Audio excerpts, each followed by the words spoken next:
Hello and good evening, everyone. Welcome to the seventh talk for Global Game Jam Singapore 2024. So our speaker for tonight, Duan Kai, is an associate game producer at Team Junkfish, an independent game studio with a passion for creating unique, innovative, and high-quality games.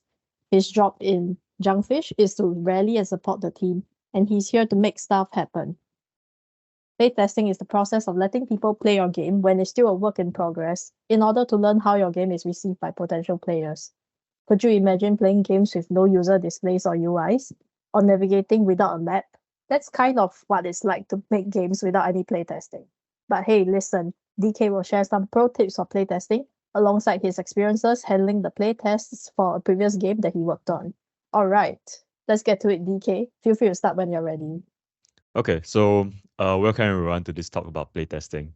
I'm sure you already know what playtesting is, but just to make sure that everybody here is aware of what it means, it's a practice of letting people play your game while it's a work in progress, and importantly, you want to do it while it's a work in progress, and learning how people interact with your game.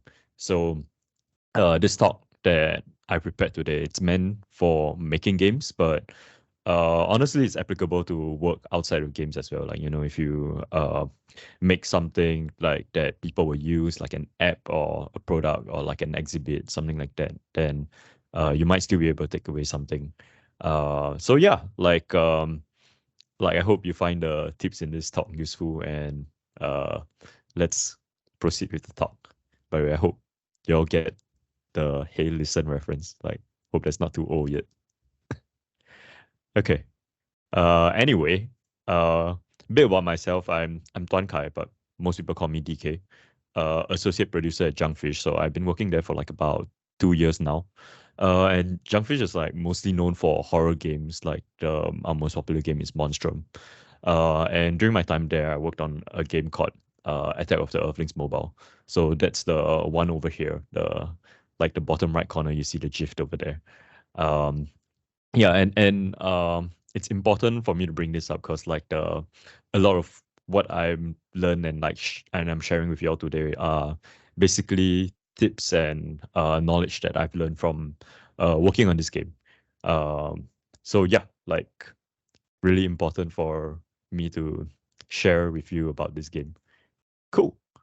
Uh, so before I get into how to play test, I want to talk a little bit about why you play test. And so let me share with you a story that came from the development of Attack of the Earthlings Mobile.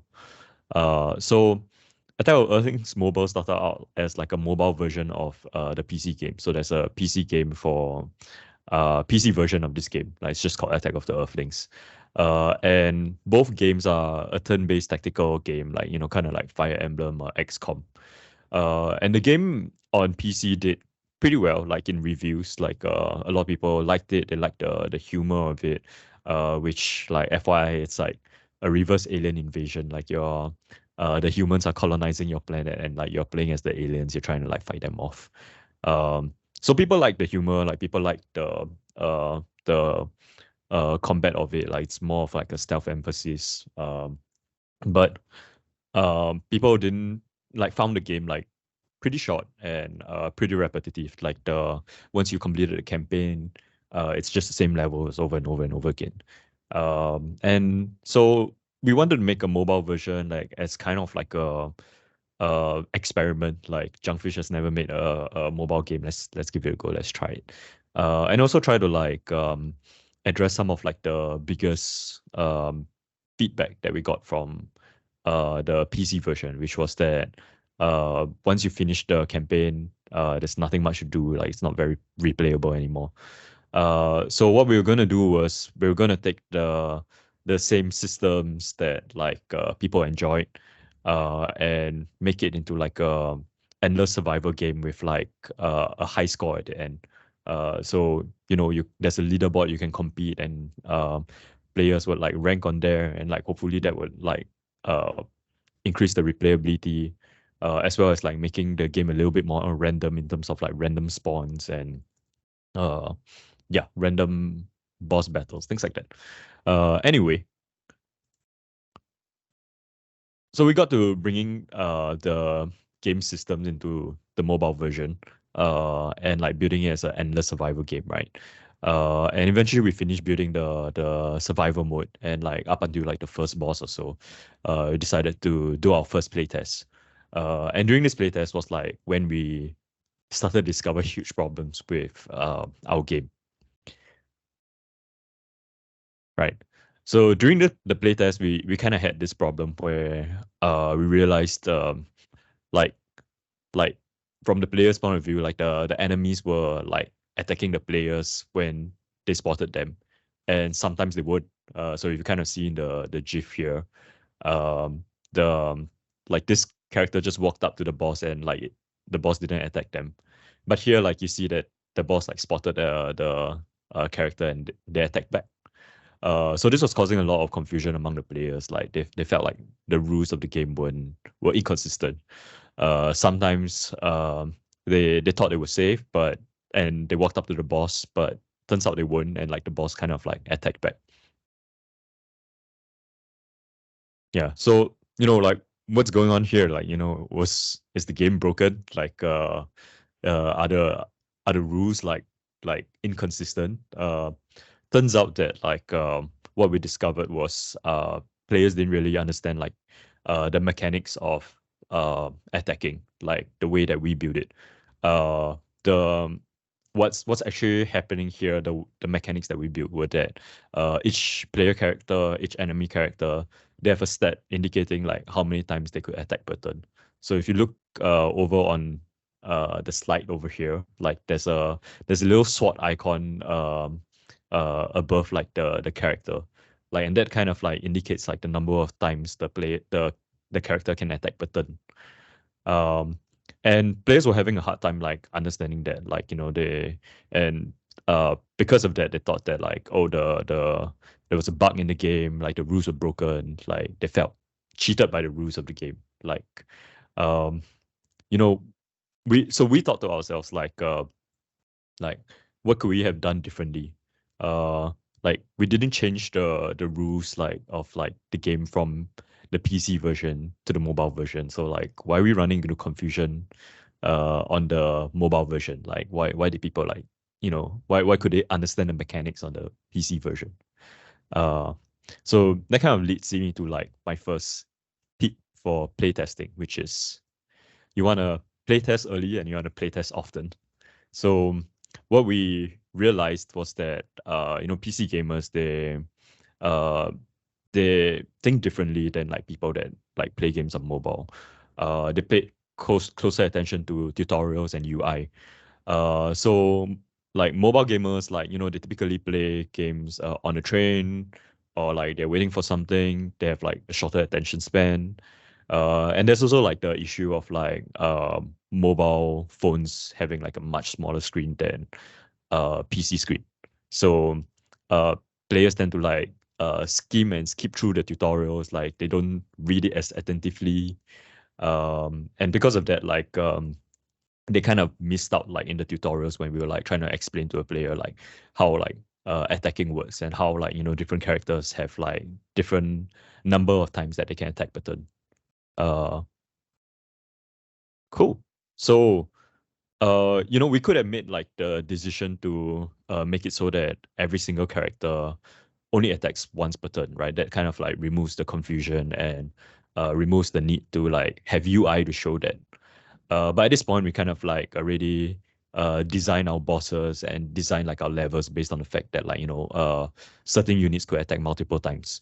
So like if we made this change now, then that's like kind of going back to the drawing block. We need to rewrite a lot of code. We need to like make uh like design changes and like kind of reevaluate like how uh the game was like how we should make the game.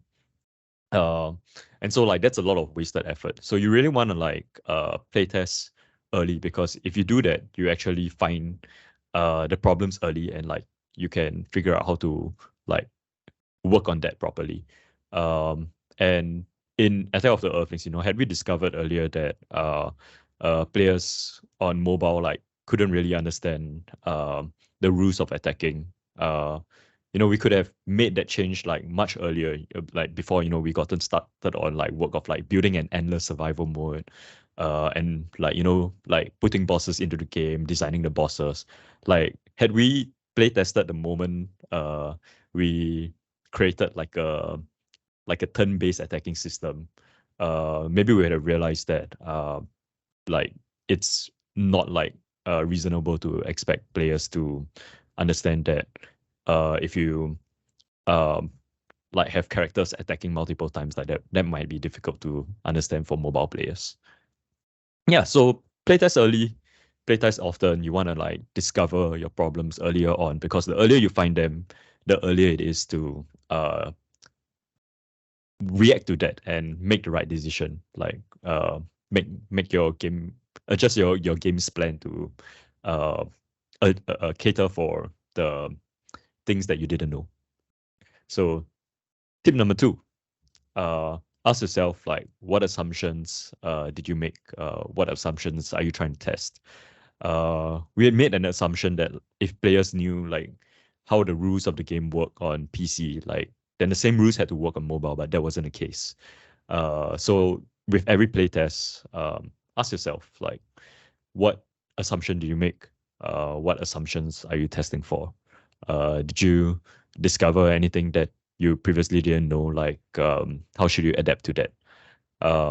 If you know what assumptions that you're testing for, then maybe you want to pay closer attention to when like players reach that part of the game. All right. Tip number 3, let them play with no interference. So when players are playing the game, there's not going to be a dev that's like standing right beside them to tell them like what to do. Like, what does the UI mean? What does this icon mean? Like, there won't be anybody like standing there to tell them. And like when you're playtesting, usually your game is rough. Like, it's an early work. Like things aren't complete yet, and things are buggy, and there will be a strong temptation for you to like kind of like step in and tell the player like, oh no, like actually like this is not how it's supposed to work, or like, oh no, like you don't understand yet, like this thing is meant to symbolize this, like this thing is like meant to be that. But you shouldn't do any of that, because players kind of need to experience the game as it is, and like giving them information like that uh kind of affects like their biases, and like kind of hides like the information that you want to discover. Like, and to kind of give you like a bit of a practical example here, so going back to the issue of players not understanding how to do multiple attacks per turn.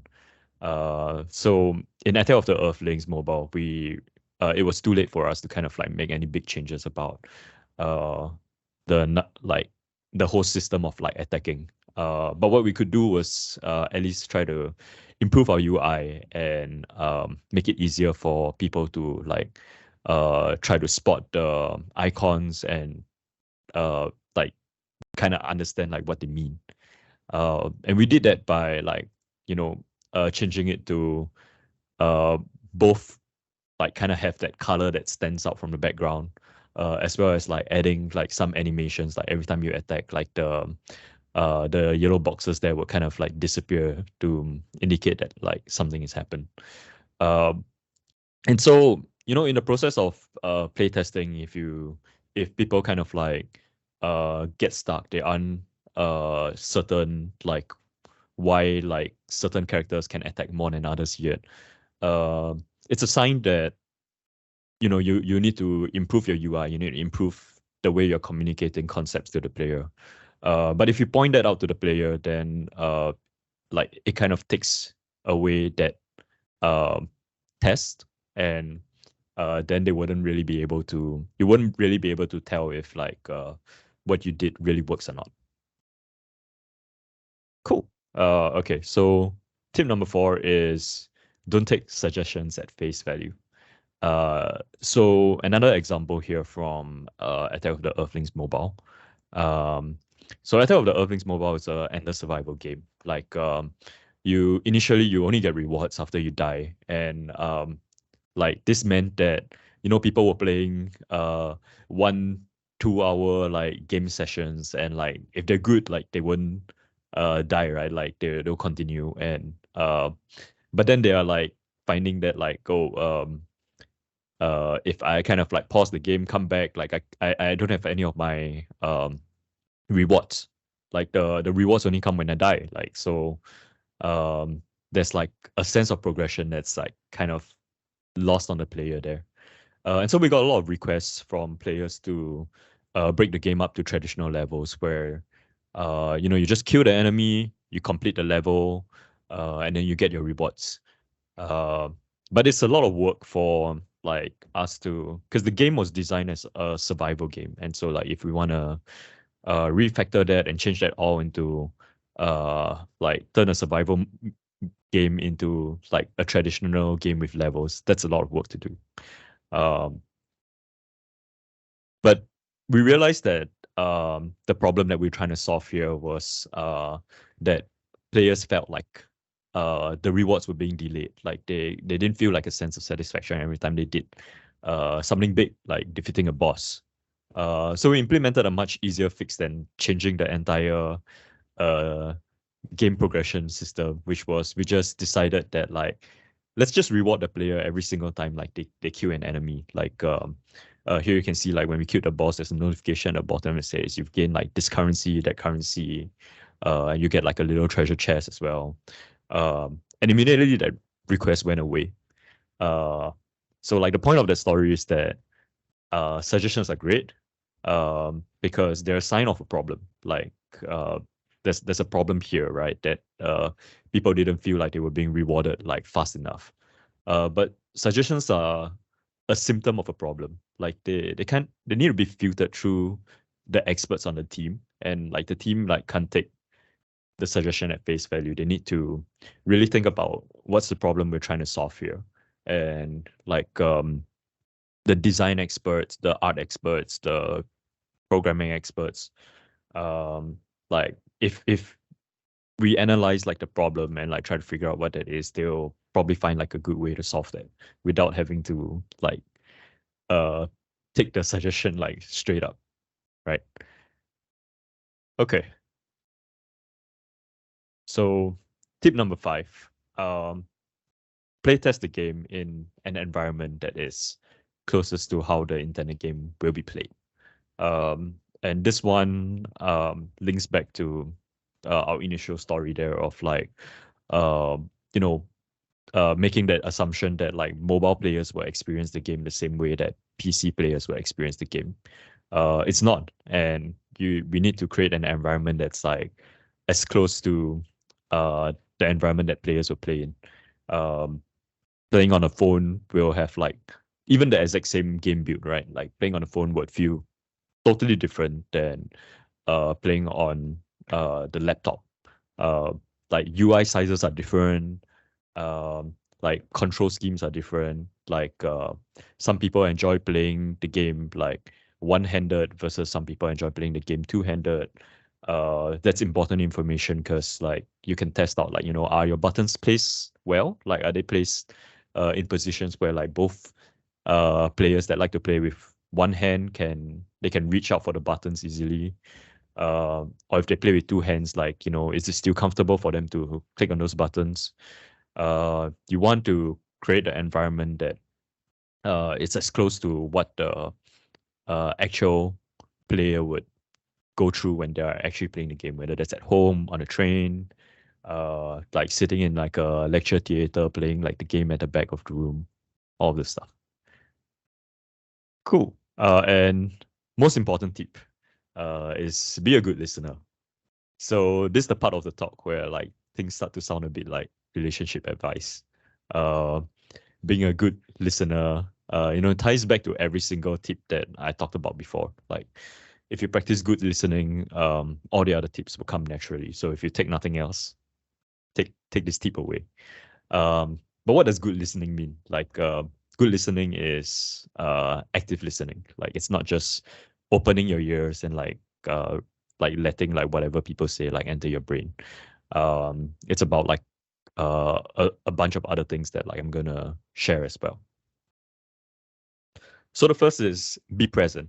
It helps to have like a core decision maker on the game, be a part of the playtest, like be like as in physically present at the playtest, like with the playtesters. Uh, Data is helpful, like data such as the player played to till what level is difficult, what at what time like the player like dropped off the game, things like that. But nothing substitutes for like being there in person and like listening to the playtesters like tone and body language, like if they're genuinely frustrated at a thing. um it's you kind of get a sense of like how important it is to fix it if you're there physically and you see like their reactions and like you see the way they react to it, versus like if it was written just on like a piece of document and you're just reviewing it, you might not really get the same sense of like what kind of impact um that feature has on the player. um and the other part of it is like making games are difficult. Like everybody goes through like a lot of work to make it. It's hard to do. There's a lot of hours spent, and we regularly wonder to ourselves, like, why are we making games? And like being present for like play testing is like actually one of the joys of the job, because you see players like react with delight and surprise to things that you've made. Like that gives you like a sense of fulfillment that like you can't really get from anything else. Like, so be present. Like that's like a important part of being a good listener. Next, consider their perspective.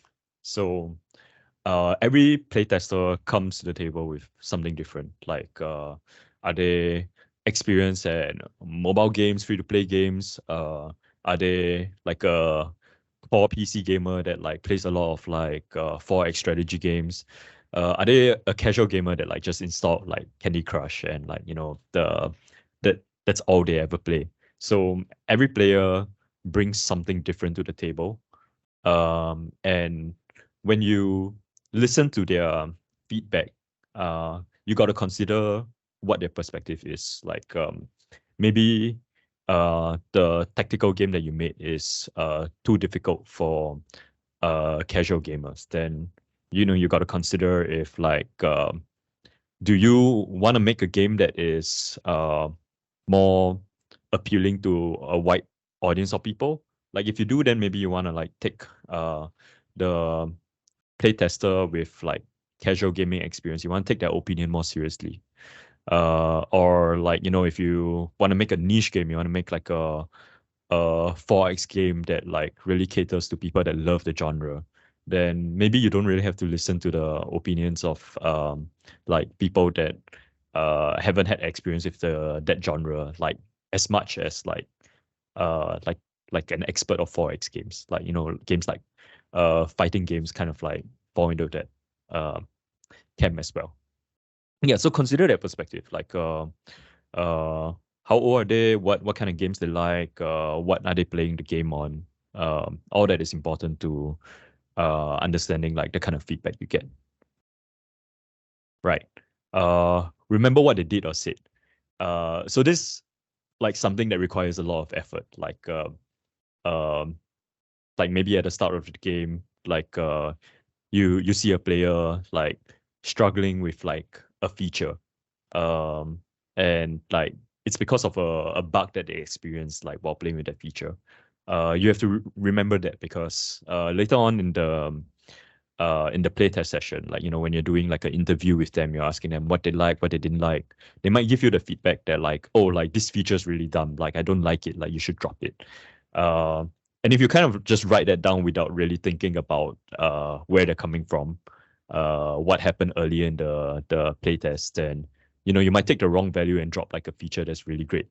But if you remember that like, oh, like the experience with the feature was because um there was a bug that got in the way of their enjoyment of that feature, um then you know that like, okay, like the real feedback here is um I got to fix the bug rather than I got to uh delete that feature. Okay.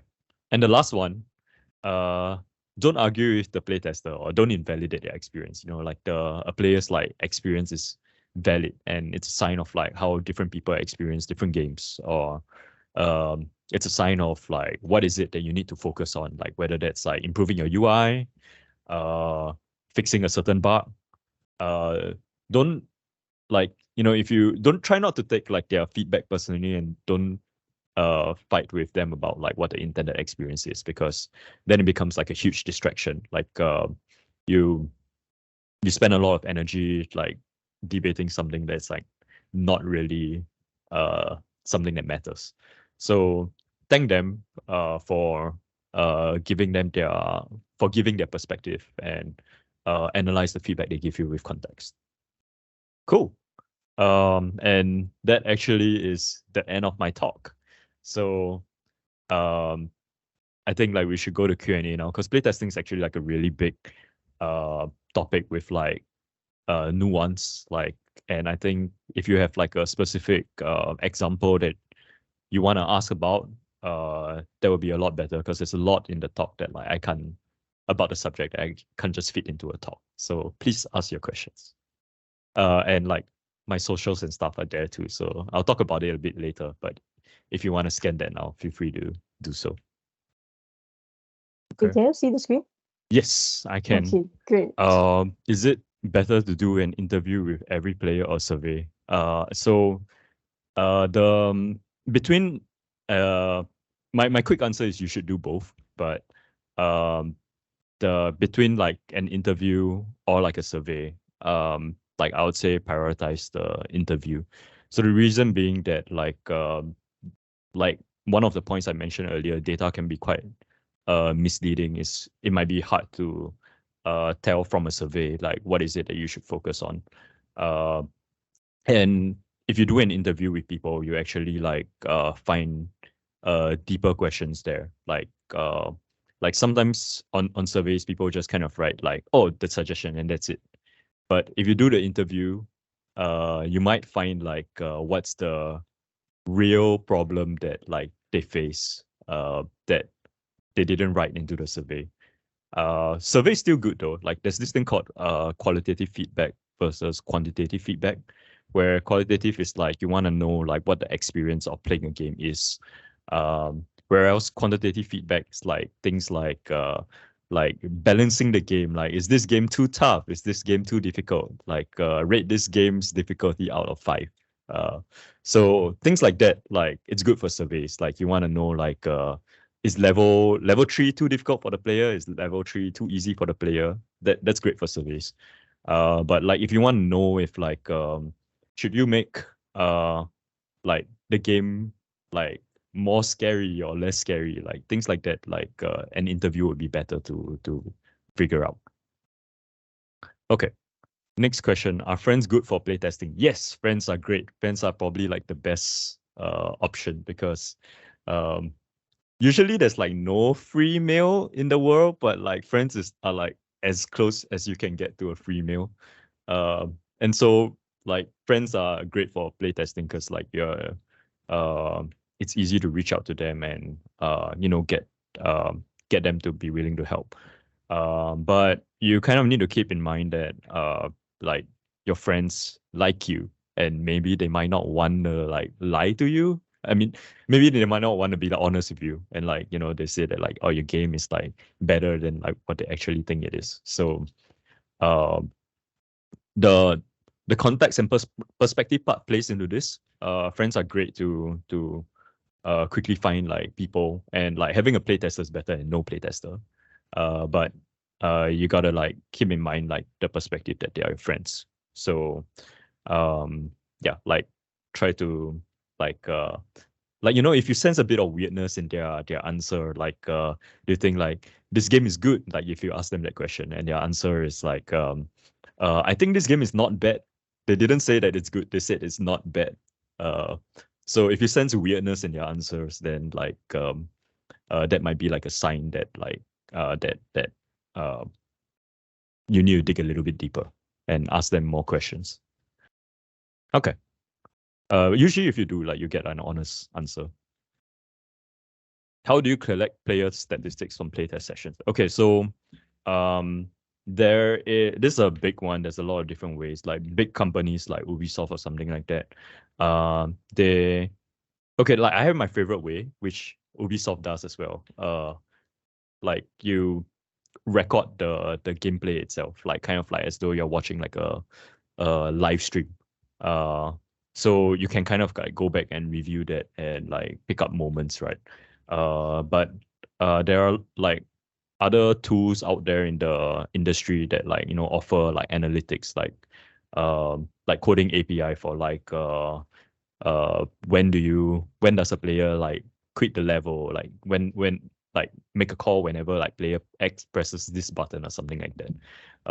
And like each like tool has like their own way to like show like all the data. So yeah, it depends. The way that we do it at Junkfish, because we're small, is that we just do like a Google form survey. Uh, so at the end of it, we kind of prepare like a bunch of questions that we know we want to test for, like game difficulty, things like that, and like we just ask people to fill that in.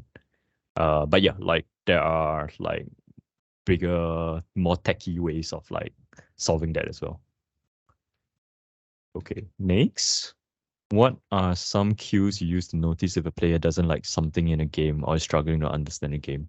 So like what I said earlier, like that's one of it where like you kind of sense some weirdness in their answer. Like, is this game good? And then the answer is it's not bad. Um, Things like that, like where like you notice people don't really answer the question directly. That could be like an example. Um, but one thing that actually like kind of helps uh playtesters like be more honest with you is if you tell them at the start of the playtest that like, hey, this is a work in progress. You are gonna bound to see like weird things happen in the game. It's not your fault. It's just the process of testing a game that's a work in progress. So if like there's something that you don't like, if there's something that you're upset about, don't be afraid to voice that to us, because we know that like the game's a work in progress, and like it actually helps us if we know what the problems of the game are. So if you kind of like preempt the session with that, let them know that, usually people tend to be more honest with you. Uh, yeah. As for struggling the game, that one is quite easy to tell if you're like sitting in the same room. Like you see like they're getting frustrated with uh like a certain mechanic, or like they're pressing like the button in a way that like you didn't intend for it to be. Maybe like we wanted like a description to pop up if you like kind of click on the button and hold for a long time. If you see they're not doing that, then they are like struggling to understand the game. Okay. Uh the how do you decide what to focus or look out for in a playtest? Okay, it depends on like which point of time you are in the development of the game. Early on, you wanna like ask yourself like what is like the biggest unknown of the game. So say for example, like if you're like making like a like a horror game, right? Or like yeah, if you're making a horror game, like maybe the biggest question would be, is this game scary? And you wanna focus on that, because like the game, like a horror game doesn't work if it's not scary. So that would be like what you focus on first. So you want to make sure that you uh put like your biggest like assumptions that can like affect the direction of the game first, and play test for that. Whereas things like, like is this button obvious enough? Like that can be something that's later on in the playtest. Next. So if you have like follow up, like if my explanation isn't good enough, feel free to like uh I don't know, like put it in the chat or something. Uh, in your opinion, how does a good playtester's portfolio look like? Uh Kind of portfolio you Sorry, I don't really understand this question. Oh, okay. So I think you mean like getting a job as a playtester. Usually companies look for playtesters. When they look for playtesters, they want like people that match up to their target audience the most. So they're not really looking for professionals. They want to look for everyday people that are like kind of like just living their life. So um actually, like, I think maybe your question might be uh how do you like get a job as like a QA tester? Like QA is a bit different from playtesting. Uh, yeah, you don't really need to like be a professional playtester. Okay, if we are a small developer and our game has not been publicized yet, how and where do we find people to playtest? So one of the earlier questions, friends, that's a great one. That's one of the best places to start with. Um, like or like even like as crazy as it sounds, like your parents, like when I first got into like the gaming industry, one of like our publishers told us that you one of the best ways to play test a game is to use the mom and pop test, which is uh like let your parents play the game because they would likely have like zero experience with video games. And even if they like they're not your target audience, like uh that can be like really valuable information because if like they can understand like the game that you make, then most likely anybody can understand the game you make. uh so yeah, like find whoever you can. But like say if for instance you want to look for somebody that's like of a specific target audience or like a specific demographic, then like joining communities is like one good way to do it. Like joining like a Discord for like the Singapore Games Association or something like that. You're probably gonna find like a lot of players there that have experience with games. So like they might classify under like the mid to hardcore gamer. If you want to find uh like casual gamers that like maybe don't really play games too much, then like maybe you're in like a Discord group with like for like a hobby for gardening or something, then chances are like if you put out call there, you're likely to get people that aren't really like pro gamers, like they're probably more casual gamers. So yeah, like the like if you're like a small developer, like try to find like that one or two member of your team that like happen to be like in a lot of communities and like ask them to approach people. Like that really helps. Cool. Um, how do I avoid deviating too much from my game design while trying to accommodate player feedback? Um, it's always it's a hard question. Like there's no like right or wrong there. You always have like when you start out like with initial game design, you have like a core game direction, right? Like I want the game to achieve this. I want the game to like make a player feel a certain thing. I think for this question, maybe before you begin playtesting, you want to write down like what is like that one key thing that you really want to achieve in this game. Like do you want to create like a emotional experience, like a very emotional narrative experience? Do you want to like create like a game that like scares the shit out of your player? Do you want to like make a game that like really caters to players that enjoy thinking, enjoy optimizing? Like think about like that, like as like maybe like a one sentence thing and write it down somewhere. And when you look at player feedback, if you're thinking about like how do I uh make the adjustments and like which direction do I go, then try to always like go back to like your one sentence, like what were you initially trying to achieve? And I think like maybe weigh that with yourself. Like does the pivot you're trying to take like help you do that? Does it not? Yeah, like and then maybe you can use that to guide your decisions. Wow, so many. Okay. Wait, next question. In software development, we have test-driven development. It feels like but game development doesn't apply. Does it? How does it work in game studio? Um, yes, like game development does have test-driven development too. That's a little bit different from playtesting. And uh, for people that aren't aware, like test-driven development is like you create like a software feature, you kind of set like a criteria for it, like it has to do this, has to do that, for like the player, and then like let the player like uh go and prototype it, let the person test it, and then see if it hits the criteria or not. Usually, test-driven development is a little bit more like um it's more applicable to things like bugs, where uh you want like to do this thing without like a bug happening, or you want like X number of players to like be able to figure out like a feature, something like that.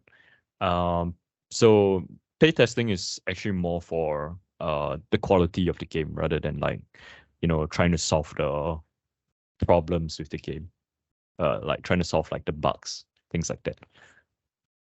Kind of putting okay. Next question. Kind of putting you on the spot there, but were games made in a game jam be considered and help in getting a job at Junkfish? uh, okay, like, so I I don't know about other game studios. Like at least for Junkfish, your portfolio is really important. The like of course like the your job experience, stuff like that, like does matter, right? But like if we kind of don't see a portfolio, usually we just ignore like that resume. So like making a game at a game jam is better than not making a game at all. So yes, like definitely it would like help. uh I can't see the rest of the question. Is that like, can it be expanded or something? DK, I think the continuation is the next Oh, question. okay, So, okay. Oops. I see you're an associate producer and saw a new opening posted today for producer. Would people at Junkfish maybe watch the closing live stream and look out for talent from the game jam? Uh like I think like maybe I would be around for the closing live stream. I wouldn't say like everybody at Junkfish will be there. But like look out for talent. I'm not sure we would. I think we are always like kind of like uh on the lookout for talent. That's like a passive thing. Like I just take note of like people I meet, like what they do, like what they're up to. And then like if like they I think that they're a good fit, and maybe like I would prompt them to like apply for like our job openings, stuff like that. Um but yeah, like so new. But yeah, like if you're interested to apply Junkfish, then like I say just go to like our stuff, like our website, and like just apply, like make an application. Yeah. Okay. I think we're done. oh, okay. Wait. There's a question. Okay.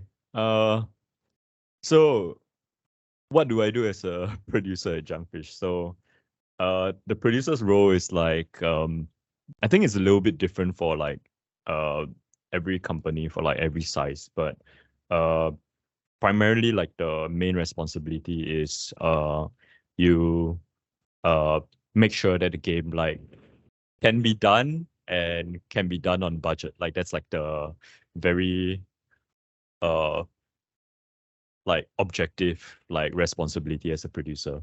Uh but for me, like the way like I kind of engage with that responsibility in Junkfish is like it's a little bit like serving as uh like if you're familiar with like news editors, like someone writes the article and then somebody's like the editor, right? They kind of like reviews it, tell them like like you might want to consider thinking about this, you might want to like look into that.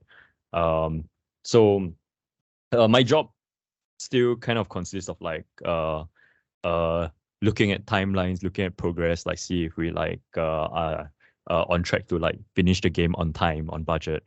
But apart from that, also it's the more important part of it is the to me the people communication thing. Like and artists like might have difficulty talking to like a programmer because like they have different jargon. They come from different perspectives. And like as a producer, I kind of like help to like bridge that gap a little bit. Like I realized like miscommunication is happening. That I try to like step in and translate. And all that is like really important to like making sure that like the game comes out at all.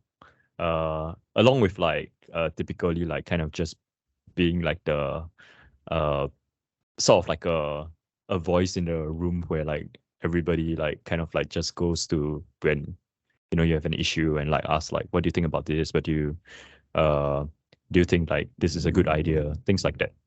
Yeah, so day to day that's kind of like what it is. Yeah. Okay, I think that's all. Oh my god. Um, Wait, okay, this is definitely somebody that knows me personally. How is it like running your own oh, game studio, and are you still running it? Uh, Very tough, very difficult. Like the when you kind of like have your own thing, it's hard to draw boundaries. Like sometimes you, uh, like the you worry about like not being able to meet like deadlines or like being able to meet like revenue targets, things like that. So you kind of like even though you should be taking a break, you just push yourself to work anyway, and that's like not very healthy. Uh, so like if anybody wants to like do their own thing, like I would strongly recommend that you evaluate your own boundaries, like whether that's like I only work until like 7 p.m. Or knowing like when to call it quits also, right? Like it's like, oh, if it doesn't work at after like this number of months or this number of years, then like we should call it quits and go back to like doing something else. Like that's a really important part of the job as well. And it's not for waste because like the experience that I took from running my own game studio got me this job. So pretty good. Uh like am I still running it? Not really, but like because it's hard to like find time to. But I don't know, maybe. We'll see. Okay. Anyway, uh I will go to my plug now. All right. Yeah, so uh this whole topic here today was like a talk about playtest, and like Junkfish actually has like an upcoming playtest for like a game that is gonna be coming out soon. So it's called Bootleg Steamer. If you scan the code, like you'll see like the registration link there. So if you want to see like what a playtest session like actually looks like, please feel free to sign up and come for it. Then yeah, like no better way to learn than like actually doing it, right? The other thing that I want to plug is on top of like the playtest session, I'm actually uh like trying to gather like information about whether there's interest in a mentorship program.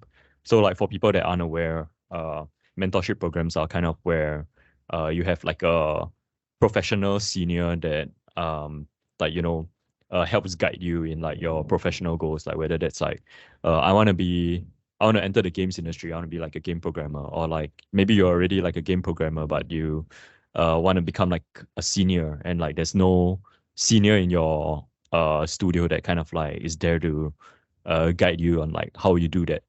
Like a mentor could like kind of step in from like a different studio and like guide you along the way for that.